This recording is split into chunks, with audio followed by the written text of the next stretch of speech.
말씀 히브리서 12장 5절 영상을 보고 다 함께 봉독합니다. 너희는 삼가 말씀하신 이를 거역하지 말라. 땅에서 경고하신 이를 거역한 그들이 피하지 못하였거든. 하물며 하늘로부터 경고하신 이를 배반하는 우리일까 보냐. 아멘.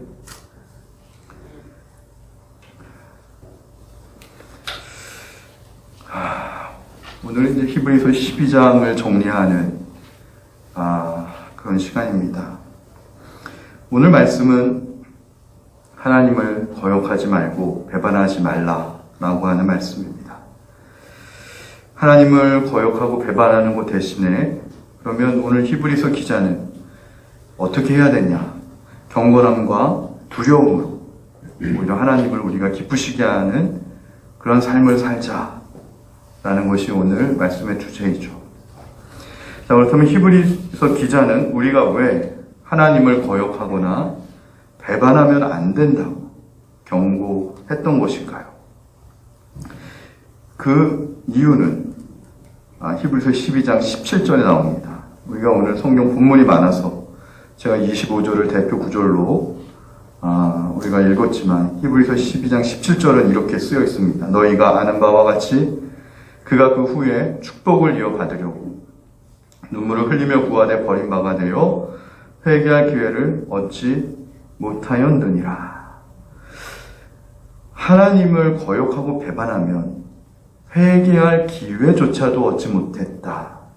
그러니 너희가 하나님을 거역하거나 배반하면 안 된다. 얼마나 두려운 말씀입니까? 회개할 기회조차도 얻지 못한다. 이건 우리가 정말 상상하기도 싫은 끔찍한 그러한 상황 아니겠습니까? 물론 17장에서 히브리서 기자가 예를 든 사람은 에서였습니다. 에서 아시죠? 야곱의 아들이죠. 아니죠. 이삭의 아들이죠. 야곱과 에서. 그죠? 쌍둥이. 이 에서가 팥죽 한 그릇 때문에 장자의 명분을 팔아버립니다. 야곱에게.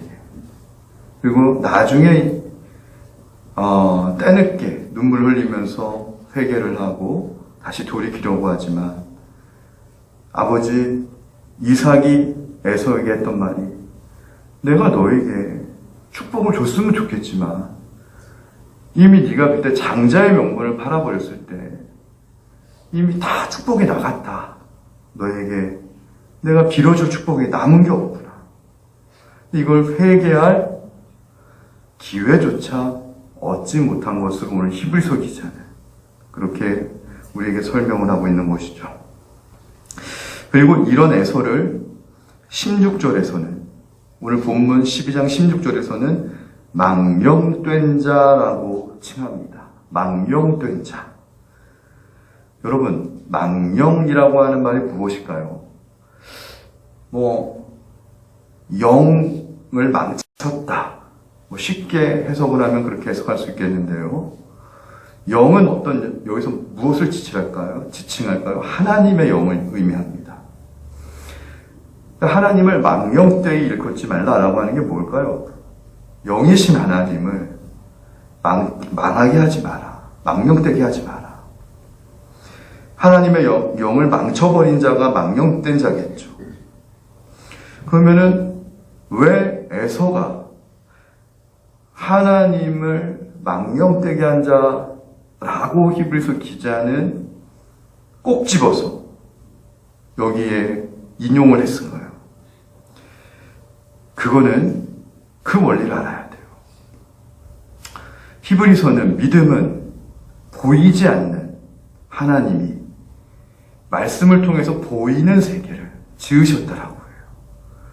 그래서 바라는 것들의 실상이요 보이지 않는 것의 증거다. 그래서 믿음이라고 하는 것은 보이는 세상이 전부라고 생각하는 것에서부터 벗어나서 이 보이는 세상이 보이지 아니하는 하나님으로부터 온 것임을 믿는 게 믿음이라는 거예요. 할렐루야. 근데 이 에서의 경우는 보이지 않는 하나님의 약속과 은혜와 축복이 있었어요. 그게 바로 무엇이었냐면 장자의 명분이었어요. 장자의 명분은 히브리서의 믿음의 공식에 대입하면 보이지 않는 세계예요. 할렐루야. 근데 팥죽으로 대변이 되는 음식 한 그릇은 이거는 보이는 세계의 대표적인 비유예요. 오늘날로 이야기하면 물질과 돈일 수 있어요. 그러니까 에서가 보이지 아니하는 하나님의 약속, 장자의 명분을 보이는 음식, 팥죽 한 그릇으로 물질과 돈으로 팔아버렸다라는 것은 우습게 여겼다라는 거예요. 이것을 히브리서 기자는 에서가 하나님의 이름을 망령되게 일컫는 자, 하나님의 영을 망쳐버린 자라고. 여러분, 이 사실이 지금 믿어지십니까? 동의가 되십니까?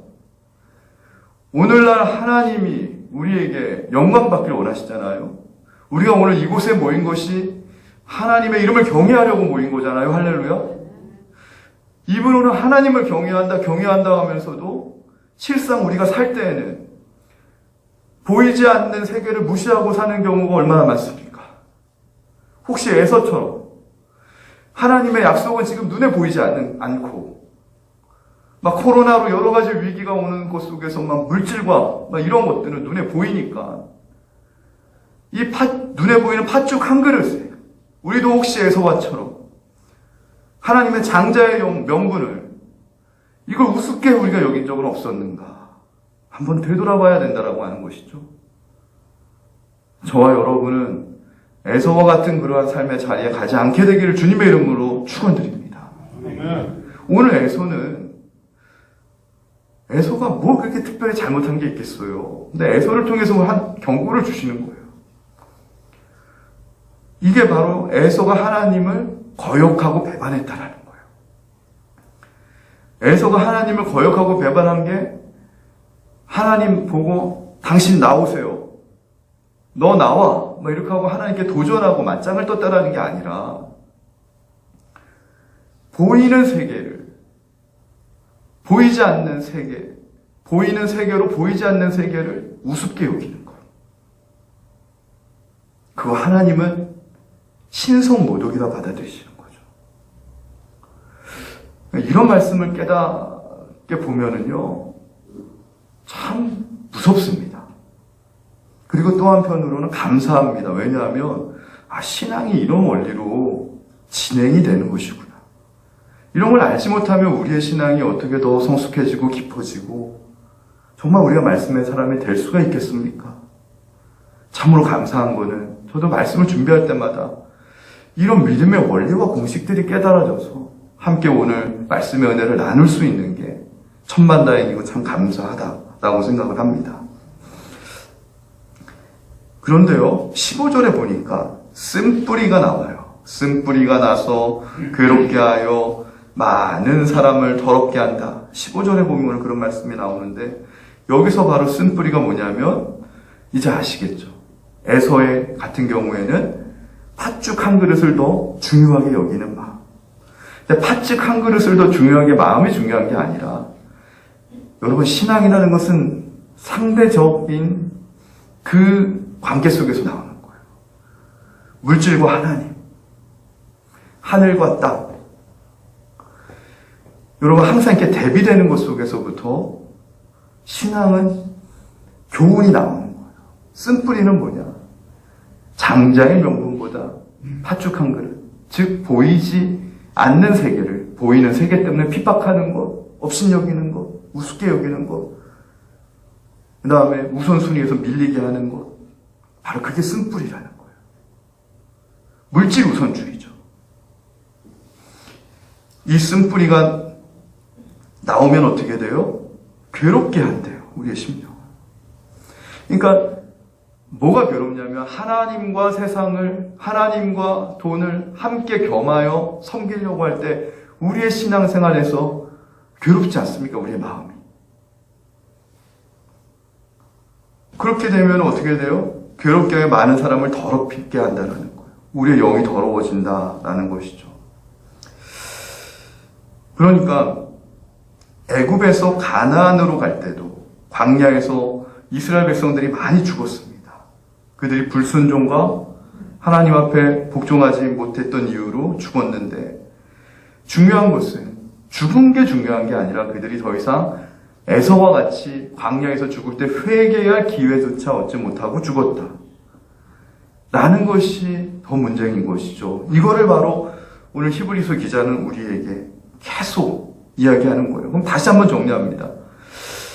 왜 우리는 하나님을 거역하거나 배반하면 안 된다, 히브리서 기자가 이렇게 강조할까요?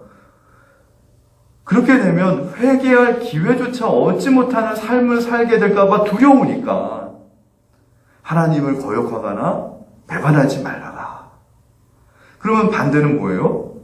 순종해라는 겁니다. 자, 그러면 어떻게 보면 왜 이렇게 히브리서 기자는 오늘 본문 히브리서 12장에서 강력한 어조로 우리에게 경고의 말씀을 주시는 걸까요? 어떻게 보면 이게 히브리서 기자가 오늘 우리에게 협박하는 거 아닐까? 좀 겁박하는 게 아닐까? 하는 생각이 들 정도로 사실 오늘 굉장히 강력한 어조예요. 회개할 기회조차 얻지 못했다. 오늘 히브리서 전체 1장부터 제가 강의해 오는 동안 이렇게 강력하게 경고하는 것은 사실 없었어요. 그렇지 않습니까? 그냥 잔잔하게 이렇게 설명해 오고 은혜롭게 설명해 오다가 왜 돌연 히브리서 12장쯤 와가지고 이렇게 회개할 기회조차 얻지 못하니 너희가 하나님을 거역하거나 배반하면 안 된다. 이렇게 왜 이렇게 강력하게 오늘 히브리서 기자, 오늘 우리가 읽는 우리들에게 히브리서 성도들이 왜 이렇게 어떻게 보면 협박과도 같은 그런 강력한 도전을 주고 있는 것일까요? 저는요, 오늘 이 말씀이 히브리서 1장이었다라면 히브리서 기자가 이렇게까지 강한 어조로 우리에게 얘기하진 않았을 것 같아요. 근데 오늘 이 말씀이 나오는 장이 히브리서 12장이라는 거예요. 히브리서의 결론쯤에 해당이 된다는 거예요. 그렇다면 이런 뜻이 아닐까요? 너희가 이제 히브리서 1장을 통해서 예수님이 어떤 분이신지를 내가 너희에게 충분히 알려주지 않았냐. 그리고 히브리서 6장쯤 가면은 그리스도의 도, 초보의 도, 거기에는 머물러서 안 된다는 것도 내가 다 알려주지 않았냐. 그리고 그리스도가 대제사장으로 오시면서 우리에게 주신 성도의 능력도 내가 다 알려주지 않았냐. 권세도 알려주지 않았냐. 믿음으로 성도의 온전과 완전의 삶의 은혜를 받았다라는 것도 내가 다 가르쳐주지 않았냐. 그렇다면 너희는 더 이상 이제 믿음의 초보가 아니다. 그리고 이제 믿음의 한 중급반 정도가 9장, 10장, 11장인데 믿음의 장을 다 통과하지 않았냐. 12장 정도 가면 13장 이게 결론에 해당이 되는 것인데, 쉽게 얘기하면 더 이상 너희들은 히브리서 12장 정도쯤 갔으면 훈련소에 입소해서 기초 군사 훈련 받는 훈련병은 아니다라는 거예요. 이걸 가정하고 오늘 주시는 말씀이 할렐루야. 어떻게 보면 그 전장의 투입을 앞둔 정예병이라는 것이죠. 히브리서 12장 정도쯤 가면. 그리고 어떻게 보면 이제 태능 선수촌에서 그 엄청나고 힘든 훈련을 다 마치고 올림픽에 그 마라톤에 정말로 실전 투입하기 직전에 최종적으로 점검하면서 주는 팁이라고 하는 것이죠. 그러니까 히브리서 기자가 우리에게 군사로 표현하면 전쟁 투입 전이고, 선수로 표현하자면은 마라톤 정말로 올림픽 본 무대 그 출전하기 전에 마지막으로 주는 믿음의 팁이라는 거예요. 이제 기초 군사 훈련은 다 끝났어요. 히브리서 1장부터 11장까지. 그래서 믿음이 중요하다는 것을 다 알려주는데요. 그럼 어떤 믿음이냐? 마지막 제일 중요한 거 잊지 마. 예를 들면 그런 거죠. 순종이야. 할렐루야. 순종이 중요하다는 거예요. 그래서 그 순종의 반대가 뭐냐면 오늘 하나님을 거역하고 배반한다라는 것이죠. 그러니까 거역하고 배반하지 말고 순종해야 돼. 우리 오늘 오래간만에 우리 김금희 권사님 아들 나왔는데 반가워요? 경찰이잖아요. 시식하잖아요. 그러니까 경찰 훈련 다 마쳤어요. 경찰서 일선에 배치가 됐어요. 근데 만약에 실전에 투입하기 전에 한마디 마지막으로 최종적으로 고참이 이게 중요하다 현장에 가면 이런 것 만약에 얘기할 거 아니에요. 그런 띠까 같은 거예요. 그러니까는 제가 그래서 히브리서 기자가 오늘 회개할 기회조차도 얻지 못하는 인생 살면 안 되지 않냐? 가면오조로 이야기하는 거구나. 이게 히브리서 1장쯤 가면 이런 얘기 안 했을 거예요. 그러니까 하나님이 그렇게 애누리가 없으신 분은 아닌 거죠. 하나님은 오래 참으시고 회개할 기회도 많이 주시는 분인데, 근데 이러한 하나님의 성품을 역으로 이용하는 그 당시에 성도들이 있었어요. 하나님은 오래 참으시고 회개할 기회도 많이 주시는 분이니까 이걸 이용하자. 이런 성도들이 당시에도 있었다니까요. 양처와 같은 성도들이. 그러니까 히브리서 기자가 12장 정도쯤 가니까 너희들 그렇게 하나님의 오래 참으시고 인자하시고 자애로우신 성품을 이용해서 너희들 그렇게 살다가 에서처럼 회개할 기회도 얻지 못하는 인생이 될 수 있으니까 정신 차리고, 바로 그런 것이 하나님을 거역하고 배반하는 삶이 될 수 있고 하나님의 망령되게 일컫는 삶이 될 수 있으니까 그렇게 살지 말고 순종함으로 믿음의 마무리 마침표를 찍어다. 할렐루야. 믿음의 삶의 마침표를 좀 찍었으면 좋겠어. 승리했으면 좋겠어. 이런 의도가 담겨 있는 것이죠. 그래서 믿음의 삶은요, 한마디로 하나님을 거역하지 않고 배반하지 않는 삶이라는 거죠. 신명기 35장에 가면은요, 우리가 이제 참고적으로 알아야 될 게, 신명기 35장에 고살죄가 있고 오살죄가 있습니다. 그럼 성경에는 회개가 가능한 죄가 있고 회개가 가능하지 않는 죄가 있는지 한번 제가 살펴봤어요. 신명기 35장에 나오는데, 고살죄는 뭐냐면 고의적인 고자죠. 고의적으로 살인하는 죄가 고살죄고요. 오살죄는, 이 오는 실수예요. 오남용할 때. 그러니까 잘 모르고 실수로 죽이는 죄가 오살죄입니다. 쉽게 얘기하면 나무를 하는데 도끼 날이 빠져버린 거예요. 그래서 옆에 있는 지나가는 사람한테 맞아서 그 사람을 죽게 했다라면 이건 고살죄입니까? 오살죄입니까? 오살죄입니다. 근데 뒤에서 일부러 사람을 쳐서 죽였다라면 그건 고살죄겠죠. 근데 신명기 35장에서 고살죄는 용서가 안 된대요.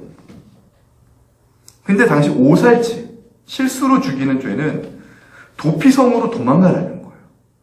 그래서 도피성에 도망가면 살 수 있다라는 거예요. 이게 신명기 35장에 고살죄, 오살죄 내용이 정리한 겁니다. 근데 이 또 재밌는 게 도피성에 가면은 대제사장이 도피성에 있는데 오살죄를 지은 죄인은 도피성 안에 있어야 됐어요. 도피성 밖을 나가면 죽어요. 근데 언제 나갈 수 있느냐? 대제사장이 죽으면 이 오살죄를 지은 자가 도피성에서부터 나와도 살 수 있다라는 거예요. 이게 어떤 영적인 의미가 있냐면 이게 지금 신약에서의 예수님 대제사장을 예고하고 있는 거예요. 신약에서 예수님이 죽으실 때 우리가 살아났잖아요. 할렐루야.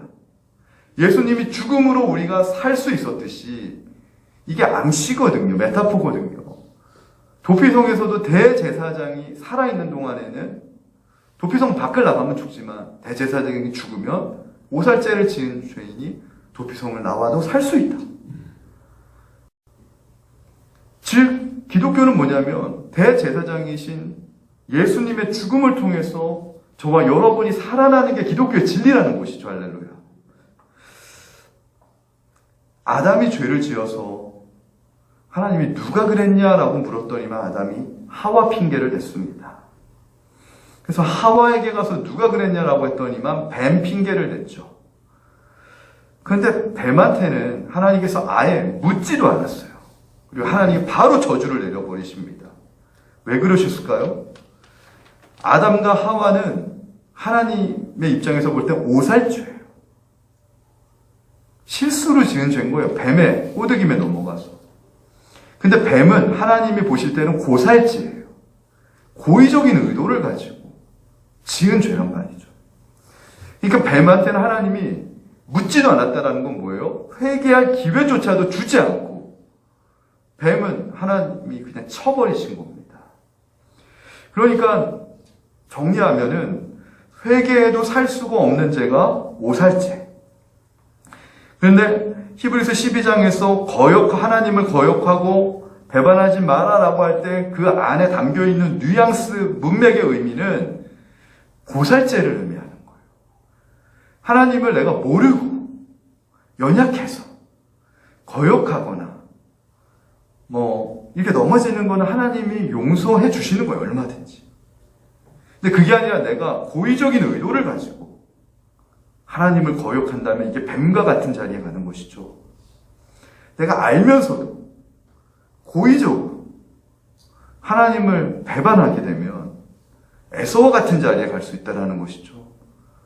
이거는 회개할 기회도 얻지 못한다 성경에 나와 있으니까 좀 경각심을 가지라는 겁니다. 경각심을. 또 모세와 같은 경우를 보니까 그래요. 모세가 굿수 여인과 결혼을 합니다. 근데 굿수 여인은 흑인이었어요. 그리고 또 이방인이었어요. 이런 이유들로 인해서 모세의 오른팔과 왼팔이 누구였죠?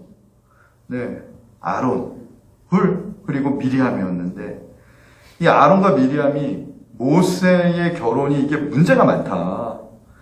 왜 이방인이냐? 그리고 왜 당신이 이스라엘의 지도자인데 흑인이냐? 거기다 이방인이냐? 이거 결혼에 문제 많다 지적을 합니다. 그런데요, 신기한 거는 하나님께서 문제 많은 결혼을 한 모세를 치신 것이 아니라 오히려 그 문제를 지적한 아론과 미리암을 하나님이 혼내셨다는 거예요. 왜일까?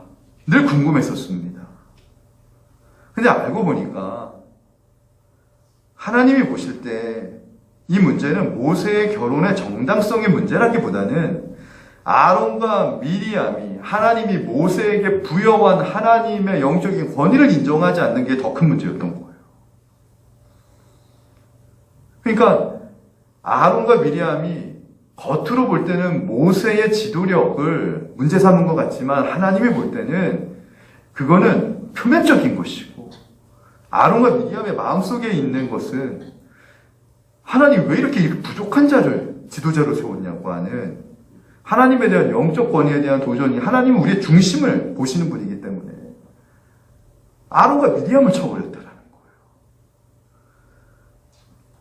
다윗도요 보면 다윗은 사실은 처음부터 왕이었어요. 어렸을 때 사무엘 선지자가 가서 사무엘 선지자가 누굽니까? 그 당시에 최고 이스라엘 선지자였고 하나님의 종이었습니다. 하나님의 마음에 들었던 선지자였는데 목동이었던 다윗에게 그냥 기름을 부었잖아요. 그때부터 사실은 왕이었어요. 하나님이 그냥 기름 부어주면은 사실 그때부터 왕인 거예요. 인간적으로는 아직 그는 연약한 소년이고 목동이었지만 영적인 라인으로 볼 때는 사무엘 선지자의 기름 부음을 받는 순간 사실 왕이었다고요. 하나님이 인정한 사람이었죠. 근데 사울 왕은 하나님으로부터 인정받지 못한 왕이었어요. 그리고 더구나 사울은 다윗을 계속 죽이려고 합니다. 그런데 사울 왕을 다윗의 인생 가운데 속에서 죽일 수 있는 기회가 2번이나 있었죠. 성경을 보면. 근데 어떻게 됐습니까? 다윗은 죽이지 않았습니다. 왜요? 다윗이 이렇게 고백합니다. 하나님이 세우신 왕인데 어떻게 사람이 함부로 칠 수 있냐? 그리고 죽이지 않습니다. 죽일 수 있는 기회가 와도. 중요한 것은 다윗이 이 문제를 어떻게 풀었냐면 하나님을 거역하는 것으로 이 문제를 풀지 않았다라는 거예요. 이게 다윗이 아론과 미리암과 다른 점이었다라는 거예요. 에서와도 다르고 유다와도 또 다른 점이에요. 그랬더니만 어떻게 됐습니까?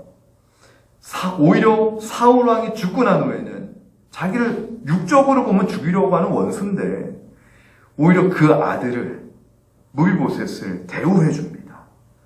그렇게 해서 하나님은 다윗이 진정한 권위자가 될 수 있게 해줘요. 시간이 흐른 후에 다윗의 인생의 고난이 많습니다. 자신의 이번에 아들이 아버지가 시원치 않다고 해가지고 자기가 스스로 왕으로 선언하고 자청하고 나온 아들이 있어요. 누구죠? 압살롬입니다. 아버지를 거역했습니다. 아버지의 권위에 도전했습니다. 근데 다윗은 대들고 있는 이 거역자 앞에서 어떻게 얘기했냐면, 하나님이 이 압살롬을 통해서 어떤 일을 행하실지 모르니 내가 어떻게 아들을 죽이겠냐, 하나님께 이 문제를 맡겼습니다. 그랬더니 결론은 어떻게 됐습니까? 하나님이 다윗 왕의 권위를 다시 유지시켜 주셨습니다. 저는 여기서 아주 중요한 통찰을 얻게 되는데요. 하나님의 권위자는요, 하나님이 허락하신 권위를 유지하기 위해서 반드시 하나님 앞에서 거역자를 통과해야 되는 거예요. 이 권위자가 그냥 권위자가 되는 게 아니라 거역자를 통과해야 돼요. 근데 거역자를 통과할 때 다윗의 입장에서 거역자는 사울 왕이었고 압살롬이었지만, 그거를 하나님께 믿음으로 맡기고 통과할 때 그 권위가 더욱더 단단해지고 하나님이 그 권위를 유지시켜 주시는 거예요. 근데 그걸 인간적인 방법으로 죽여버리고 숙청해버리고, 그렇게 되면 나중에 그게 독재자가 되는 것이고, 그 독재자는 대가를 하나님이 꼭 치르게 하는 것이죠. 또 가론 유다와 베드로를 한번 봅시다. 성경은 가론 유다는 처음부터 사단의 라인이었다라고 이야기합니다. 이런 가론 유다는, 왜냐하면 너는 차라리 나지 않는 게 좋았다. 나지 않는 게 좋았다. 예수님 말씀 뭐냐면, 에베소서 1장 4절에 보면은 무서운 말씀이잖아요. 우리들 하나님의 자녀는 태초 전부터, 창세 전부터 하나님이 예정하셨다는 것인데, 그럼 예정된 하나님의 자녀가 있다라면 예정되지 않는 하나님의 자녀도 있는 거예요. 그게 바로 가론 유다 같은 자들이죠. 사단의 라인이었어요. 넌 나지 않는 게 좋을 뻔했다. 이 가론 유다 결국 주님을 배반합니다. 근데 베드로도 주님을 배신해요. 베드로는 왜 주님을 배신하냐면, 자신이 너무나도 연약하니까 정말 죽는 게 두려워서 자기도 모르게 하나님 앞에서 예수님을 닭이 울기 전에 3번 배신하죠. 근데 배신과 배반이 다르다는 거예요. 가론 유다는 배반이고요, 베드로는 배신이에요. 배반과 배신의 차이가 뭔지 아세요? 고살죄와 오살죄와 같은 차이예요. 배반은 자기 주도로 이루어지는 겁니다.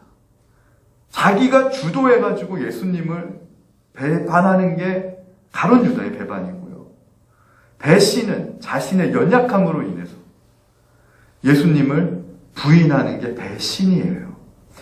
근데 배반은 고살죄처럼 회개할 기회조차 얻지 못하고 죽어요. 근데 배신은 도리어 회개할 기회를 얻고 오히려 더 크게 역전된 인생을 살게 됩니다. 나중에 교회의 수장이 됩니다. 하나님이 기회를 안 주시는 게 아니에요. 하나님이 기회를 주시는데, 고살죄를 짓는 사람들, 배반하는 사람들의 특징은 자기 주도로 스스로 회개할 기회를 걷어차는 겁니다. 그러니까 우리가 자기 주도로 스스로 회개할 기회를 걷어차면 안 되겠죠. 근데 오살죄를 짓거나 배신을 하거나, 이거는요, 하나님이 정말 자애로우시고 무한대로 정말로 우리를 오래 참으시고 기다려주시고 기회를 주시는 분이기 때문에 하나님의 기회에 한 번만 붙들어도 인생이 역전되고 정말 하나님의 은혜의 주인공이 될 수 있음을 또한 믿으시기를 주님의 이름으로 축원을 드립니다. 자, 그렇다면 이처럼 하나님을 우리가 거역하지 않고 배반하지 않는 삶을 살기 위해서 우리가 해야 될 게 무엇인가? 이게 이제 오늘 말씀의 결론에 해당이 되는 말씀인데요. 하나님의 징계를 감사함으로 받아들이라는 거예요. 이게 오늘 본문 12장 8절에 나옵니다. 징계는 나 받는 것이거늘 너희에게 없으면, 뭐가 없어요? 징계가 없으면 너희는 사생자요 친아들이 아니니라. 저는요 이번 한 주 동안 제일 은혜 받았던 게 바로 히브리서 12장 8절이었어요. 그래서 오늘 본문의 제목도, 설교의 제목도 하나님의 친아들. 저는 하나님의 자녀면은 다 하나님의 자녀인 줄 알았어요. 사실 목사지만 뭐 양자라고 했다가 뭐 하나님의 자녀라고 했다가, 그래서 하나님의 자녀는 양자인가? 그건 하나님의 친아들 예수님 한 분밖에 없나? 이게 막연하게 사실 목사지만 부끄럽지만 제 머릿속에 있었는데, 히브리서 12장 8절을, 이거 사실은 새벽에도, 특별 새벽 기도의 기간에도 제가 히브리서를 다시 한번 이렇게 정리해드리고 있는데, 이거를 읽는 순간 제가 깜짝 놀라서 무릎을 쳤다니까요. 제가 목회한 지 20년 정도 들어가는데, 왜 이 친아들이라는 단어가 이제 보였을까? 그러면서 친아들이 있다라면 양자가 있는데, 그러면서 다시 한번 로마서 8장 15절을 찾아봤어요. 양자에 관련된 거. 너희는 다시 무서워하는 종의 영을 받지 아니하고 양자의 영을 받았으므로 우리가 아빠, 아버지라고 부르시느니라. 그러니까 우리가 성령을 받은 증거가 두 가지거든요. 하나님을 아버지라고 부르는 거. 아버지라고 어떻게 불러요? 양자의 영을 받았으므로. 할렐루야. 그리고 예수님을 주님이라고 고백하는 거. 이 두 가지가 성령을 받은 증거인데, 그럼 이제 쫙 정리가 된 거예요. 그러면 양자의 영은 뭐고, 히브리서 12장 8절에서 친아들은 뭐냐? 우리 영신원을 운영하시는 우리 장로님 계시기 때문에 잘 아시잖아요. 양자와 친아들이 똑같아요? 달라요? 장로님? 엄연히 다르잖아요. 양자는 입양이 된 게 양자입니다. 친아들은 뭐예요? 배 아파서 난 게 친아들입니다. 그렇죠? 자, 그러면 이게 로드맵이 이제 제가 깨달아진 거예요. 우리가 처음에는요, 하나님의 자녀가 될 때, 요한복음에서는 예수님을 영접하는 자, 그 이름을 믿는 자들에게는 하나님의 자녀가 되는 권세가 된다 했거든요. 요한복음에서. 예수 이름을 통해서 우리가 하나님의 자녀가 됐는데, 이걸 로마서에서는 어떻게 표현하면 처음에는 양자로 입양된 거야. 양자로 입양되는 것은 무엇이냐면은 양자의 영을 받았대요.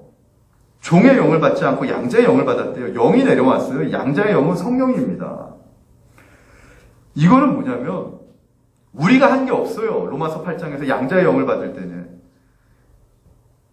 이거는 하나님의 전적인 주권으로 되는 거예요. 예수의 십자가 복음으로 인해서 하나님의 예정하신 사건으로 하나님이 우리를 부르실 때 우리가 믿음으로, 그 믿음도 하나님께 받은 믿어지는 믿음을 통하여서 복음 사건이 깨달아지니까, 아, 이런 것이구나. 내가 죄를 사함받은 것이구나. 예수님의 죄 때문에 내가 하나님의 자녀였구나. 이게 이 사실이 믿어지는 믿음을 받게 될 때, 할렐루야, 우리가 양자의 영으로 하나님의 양자가 된 거예요. 양자도 아들이에요.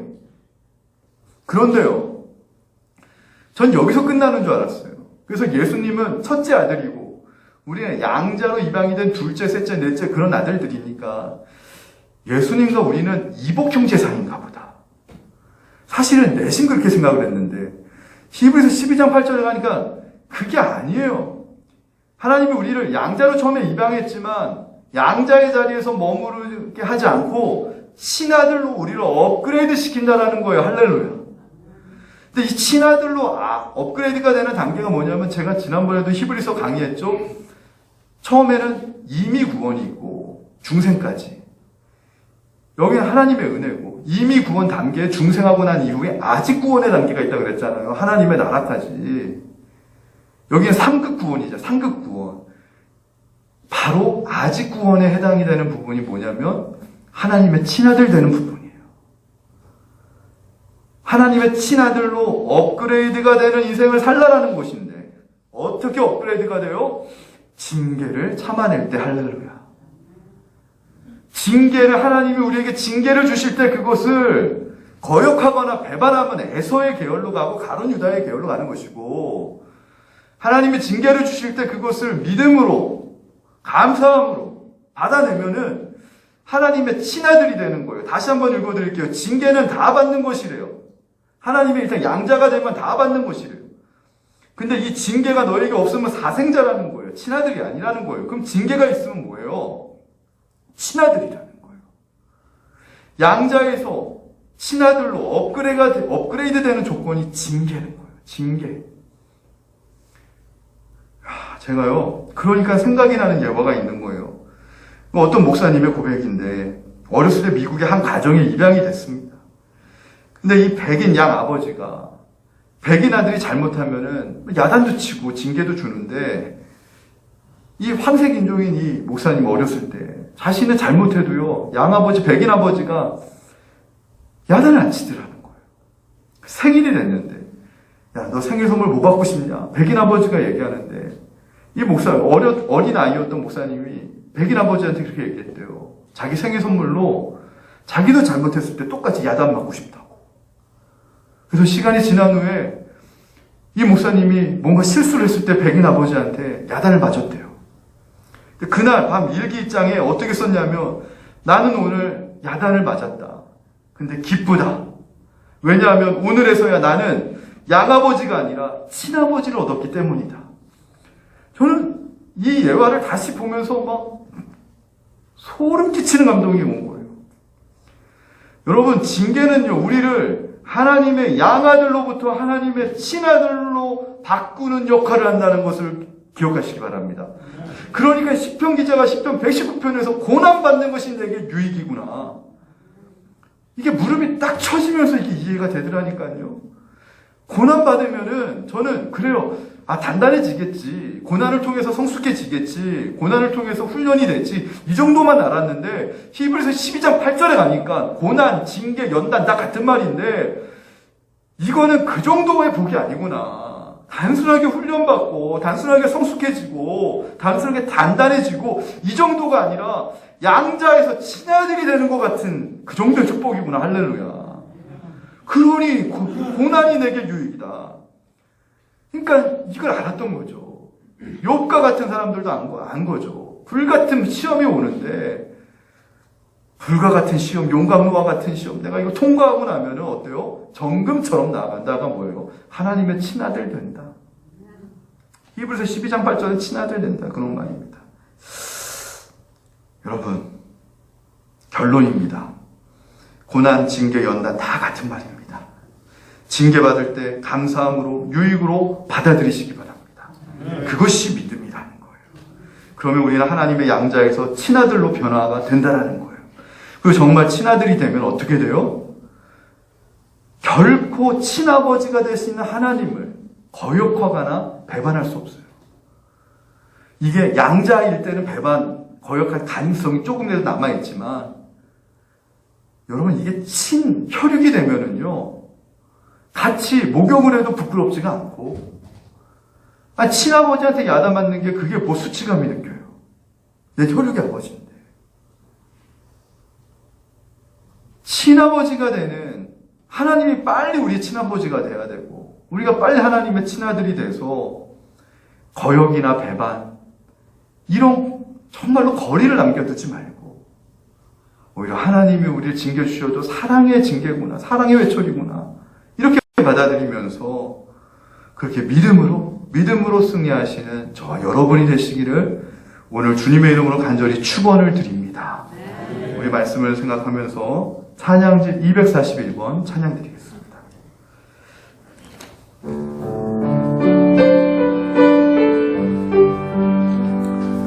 주보여 날 정결케 하고 주보여 날 자유케 하니 주 앞에 나 예배하는 이 시간 나의 모든 것을 주께 드리네 주의 손 날 위에 지키셨고 주의 발 날 위에 박히셨으니 이제는 내가 사는 것이야 오직 주를 위해 사는 것이라 위해 사는 것이라 주 주의 손에 나의 손을 포개고 주의 손에 나의 손을 포개고 또 주의 발에 나의 발을 포개요. 나 주와 함께 죽고 또 주와 함께 살리라. 영원토록 주 위에 살리라. 주의 손에 나의 손 포개고 또 주의 발에 나의 발을 포개요. 나 주와 함께 죽고 또 주와 함께 살리라. 영원토록 주 위에 살리라. 주 위에 살리라. 여러분, 이 시간 우리 기도하길 원하는데요, 제가 요번 한 주 동안 참 마음이 아픈 일들이 있습니다. 그게 뭔지 아세요? 우리의 자녀들입니다. 우리의 청년 세대들입니다. 이들이 왜 공정과 그리고 상식을 왜 이들이 이렇게 주장할까? 세상이 너무 퍽퍽해진 거예요. 예전에는 제가 대학생 때까지만 해도 동료들이 경쟁자였는데 이제는 취업의 문도 좁아지니까 동료가요, 친구가 경쟁자가 아니라 적이 돼버린 사람. 목회 세계만 해도요, 나갈 자리가 없어요. 목회자들, 젊은 목회자들도요. 예전에는 기회가 그래도 많이 있을 때 서로 동료였고 경쟁자였는데, 경쟁자가 때로는 막 적으로 변해버리고 원수로 변해버리고, 그러니까 갈수록 기회가 좁아지니까 우리 젊은 세대들이 있잖아요. 너무 위기감을 느끼고 희망이 없으니까 조그만 거 하나만 불공정하면은 이들이 막 분노가 나는 거예요. 우리 기성세대들이요, 이런 젊은이들의 마음을 어루만지고 이해하고, 사실은 우리가 죽기 전에 이 나라를 좀 더 하나님 앞에서 좋은 나라로 만들고 가야 되는데, 근데 자꾸 쓴뿌리의 마음을 가지니까 한국 사회가 자꾸 분열과 갈등, 반목 이렇게 가는데, 이러면서 오늘 말씀을 준비하면서 하나님께서는 당신을 희생하셔가지고 우리의 죄의 문제 모든 걸 해결하고 우리의 영혼의 문제를 해결하셨는데, 우리 그리스도인들이 좀 양자의 영을 받아 무서워하지 않았으면 좋겠고, 우리 청년들은 거기서 한 발짝 더 나아가서 고난, 징계 힘들죠. 그렇지만 세상에 보이는 위정자만 보는 게 아니라, 보이는 그런 기성세대만 보이는 것이 아니라, 보이지 않는 예수님, 나를 위해 물과 피를 쏟으시고 모든 것을 다 내어주신 보이지 않는 우리 아버지를 우리 젊은이들이 좀 알고 기억하여서 보이는 이 세계 가운데 속에 믿음으로 당당히 나가고 승리하는 삶을 살았으면 좋겠다. 그것이 제가 이번에 갖고 있는 제목인데, 내년 3월에 대선도 있는데 하나님, 이 교회와 이 나라와 우리의 또 젊은 세대들이, 우리 이제 기성세대들 살면 얼마나 더 삽니까? 사는 동안 우리 감사하게 살면 되는데, 정말 이 나라의 하나님의 공의와 하나님의 진리와 복음이 강물처럼 흐르고 다시 한번 이 교회가 바로 세워지는 기회가 되게 해달라고 이 시간, 오늘은 좀 나라와 우리 젊은이들을 위해서 특별히 기도하길 원하는데, 주님의 이름 한 두 번에 주고 한 3분 동안 우리 시간 간절히 기도하고 제가 기도하고 마칩니다. 주여, 주여, 할렐루야, 할렐루야. 하나님 아버지, 주여 내 감사합니다. 하나님 아버지, 우리가 하나님의 양자에서 하나님의 친아들이 될 수 있다는 것을 주시는 말씀 감사합니다.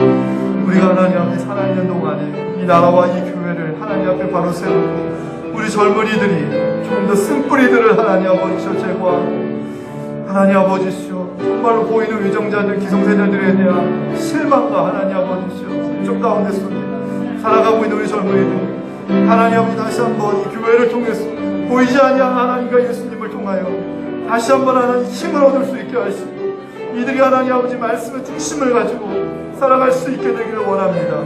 하나님 아버지 그런 젊은이들과 그런 젊은 목회자들도 많이 나오는 그런 시대가 되기를 원합니다. 아버지 하나님 우리를 긍휼히 여겨주시고 이 나라와 민족을 긍휼히 여겨주시고 한국교회를 다시 한번 긍휼히 여겨주시고 하나님 아버지 우리가 다시 한번 하나님 아버지 일어나게 도와주시옵소서. 믿음으로 일어나게 도와주시옵소서. 하나님을 거역하거나 배반하는 인생이 아니라 끝까지 믿음으로 하나님 아버지여 하나님의 징계와 고난과 연단을 승리함으로 말미암아 받아들임으로 말미암아 하나님의 친아들들 되게 하여 주시옵시고 하나님 아버지여 정금처럼 나아갈 수 있는 하나님 우리들 되어질 수 있도록 은혜 내려 주옵소서. 아버지 사랑과 은혜가 충만하신 하나님 아버지 주의 은혜를 감사합니다. 징계받는 것이 오히려 사생자가 아니고 하나님의 친아들이 되는 증거라고 우리가 깨달을 수 있다면 이것이 얼마나 복되고 얼마나 감사한 마음일까요? 우리 젊은 세대들이 기성세대들로부터 불평등의 극심한 격차로 인하여서 기회조차 줄어들고 너무나도 삭막해지는 이 세상 가운데 속에 우리 교회와 그리스도인들만이라도 하나님의 이 마음과 복음을 전하고 젊은이들을 치유하고 그들을 위해 기도하고 이 나라를 위해 기도하는 우리들이 되게 도와주옵소서. 감사드리며 예수님의 이름으로 기도하옵나이다. 아멘.